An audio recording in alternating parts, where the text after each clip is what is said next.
Hi there, this is Allison with Let's Go Travel Tips. Today is Thursday, August 25th of 2022, and yesterday afternoon, Princess updated their COVID health protocols, so that's what we're going to start with today.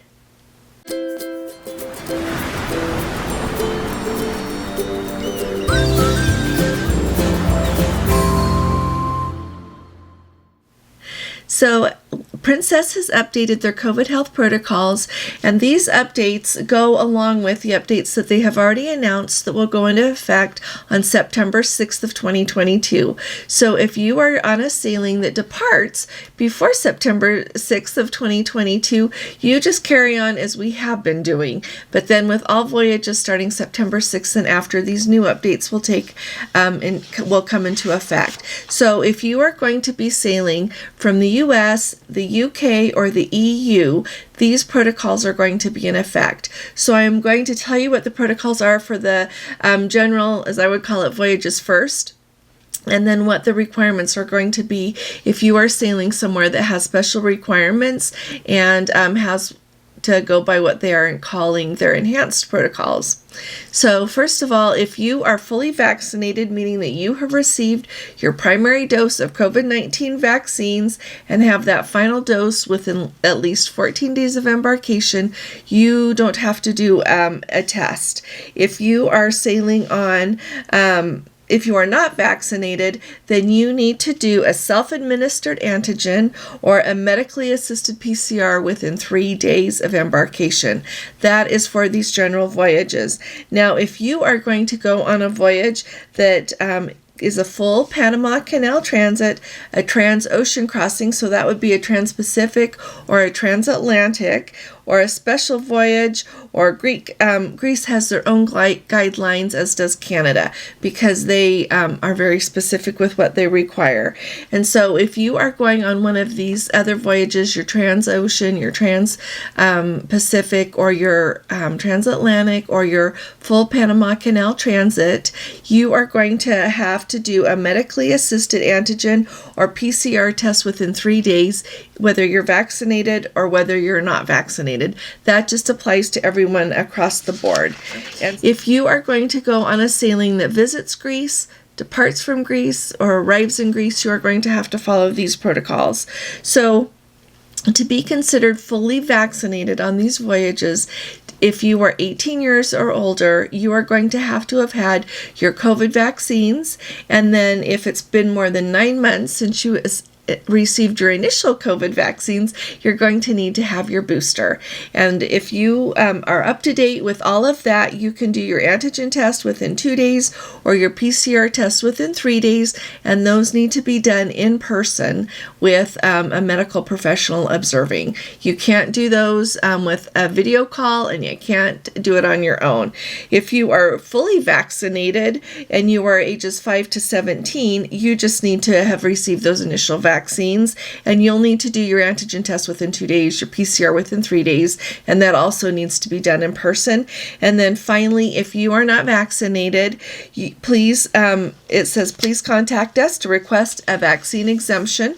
So Greece is still requiring those vaccine exemptions, and you have to show it at embarkation. And then it says antigen, you're going to need to do your antigen test within 2 days or your PCR test within 3 days, and that also must be done in person. Now, the other requirement that's really important to remember is Canada in all of this. Canada is like Greece in that they also require a medical exemption. Canada is not allowing any exemptions for any other reason for not receiving the vaccine. And to go to Canada, if you are departing on a voyage that leaves from Canada or arrives in Canada or visits Canada, you need to do that antigen test within 2 days or the PCR test within 72 hours. They say 72 hours. The requirements for Greece say 3 days for that PCR test. To me, 72 hours is 3 days, but when they say 72 hours, you've got to watch when that 72-hour window starts, so pay extra attention to that. So really, the really big update with this is pretty much that they are going to let you do these self-administered tests, and I think, as I mentioned at the beginning there, as I was talking about the protocols, I think that's going to make it a lot easier and a lot cheaper for people to do these these things. Now, there's actually three things I want to talk to you about to do with this. So in one of the comments, someone said, that they had been reading that there are a lot of false positives with the government issued tests. And so what do I think about that? And so you know what I think? I would take a couple of tests with me to do. And if I tested positive, I would take like at least 3 tests per person. And so tell me what you think. Is that overkill?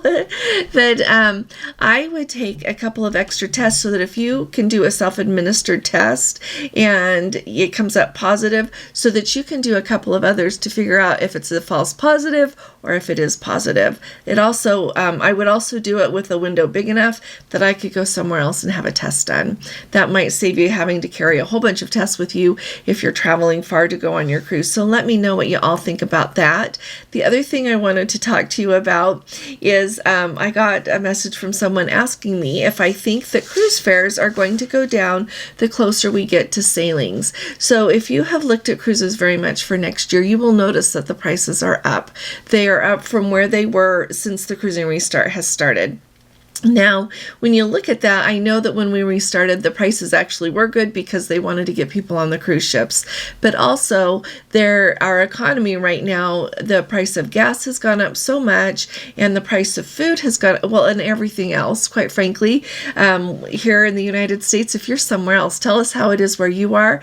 But here, every time I go to the grocery store or to buy anything for just like normal things that you use all the time, Kleenex, whatever, it is all up substantially, like a lot. Like I would say here where I feel like what I buy is up maybe at least 40%, some things more. And so I don't know if the cruise lines are going to be, how far they're going to be able to lower their prices, even if they want to get people on the ships. And so I want to know what you all think, because on top of that, we have a recession, and so you can talk about if it started or not, but if it's not started, it's going to start. And so that's going to affect a lot of people's ability to travel. But at the same time, we have seen such strong demand for travel since we got through COVID, and it seems like people are willing to go without a few other things and still be able to travel. So tell me what you think. I would really like to know what you think about what prices for cruises are going to do, at least within this next year.